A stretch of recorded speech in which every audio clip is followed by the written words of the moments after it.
Hello. What's up?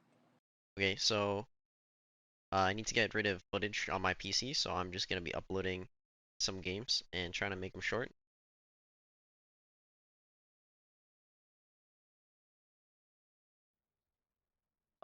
Like as I always say, no Yi ban, free win.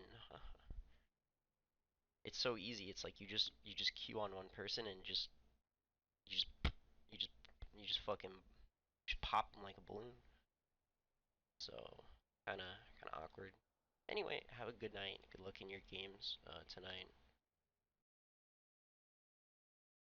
Damn, that's a scary looking ergot. I wouldn't want to. Creator of Sapphiroth, Hycilia understood than the training she would have undergone as a wise dreamer. Mankind was a champion of order in a universe of chaos. That his psychers might become true astropaths did not know that. Nor did Regan Balbrath. Even now, Regan Balbrath thought that he had found and provided that last advantage. But the ships were coming. They were responding to Regan Balbrath's plea. To refresh the echo of the Imperium that persisted here in spite of all adversity.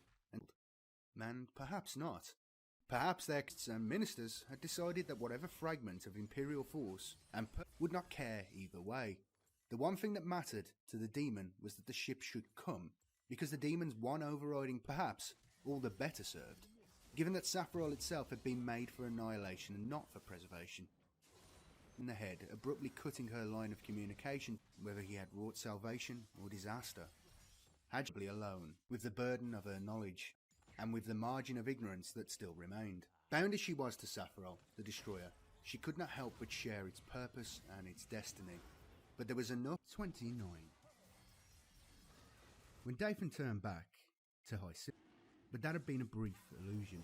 The moment he touched Hycilia's mutating flesh, the strength of his connection to the demon became obvious again.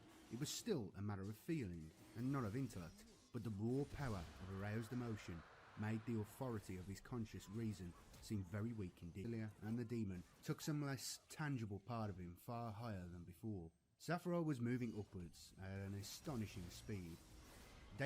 He knew that it was the shadow of night that obscured the remainder of the circle. He knew too that he was somewhere in that shadowed part, hidden from his own supernatural sight. He saw the sun fade into a mere star and fall into a background that had thousands, perhaps hundreds of thousands, more stars in it than he had ever been able to see from the surface of his own world. Dathan had never imagined that the sky could be so glorious or so full of sublime light. For a moment the image was clear, but then it began to blur and smear. The austere whiteness of the pinpoint stars was stained with colour, and their light flowed and merged, in exactly the same manner, he thought, that his inner being and Hycilia's had flowed and merged. He and she, and it, Dathan felt, could have been distinct points of intelligence and enlightenment, clear and white, but they were not. They had become something very different. Since span the whole of that starfield, he thought. How many starships must the Imperium have? Of what real significance could 12 ships possibly be? Once, when Dathan was very young, his mother had scolded him for being wasteful because he had broken one of the nails that she had given him to repair the wooden fence of their chicken run. Not Dathan, not Hycilia, not Sapphiroth, but perhaps the devious chaos god that had made Sapphiroth live and cared. The 12 ships were steering a course through warp space, but it was no longer a being capable of calculation, vision or thought. Neither was Hycilia, whose subconscious self had been fully liberated by the power of the drug that made wise dreaming possible. Wise was the wrong word, Dathan realised. The drug helped psychically gifted dreamers to see what they would never otherwise have been able to see, and to know what they would never otherwise have been able to know. But it was wrong to reckon that arcane insight as a species of wisdom.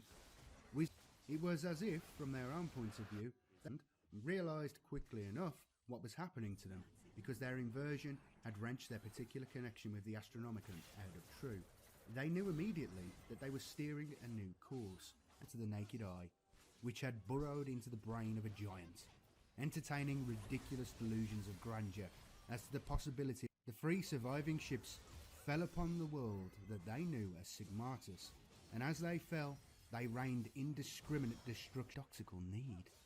I didn't do anything for you, Dathan said, figuring that it didn't really matter who you might be. I did what I did for my own reasons, because I'm a man. So you were, Hycilia replied, placing no particular stress on the last word. But ask yourself, Dathan, how do you feel? And then, what will you become? I don't feel anything, Dathan said. It was true. Poot, poot, poot, poot, poot, poot, poot.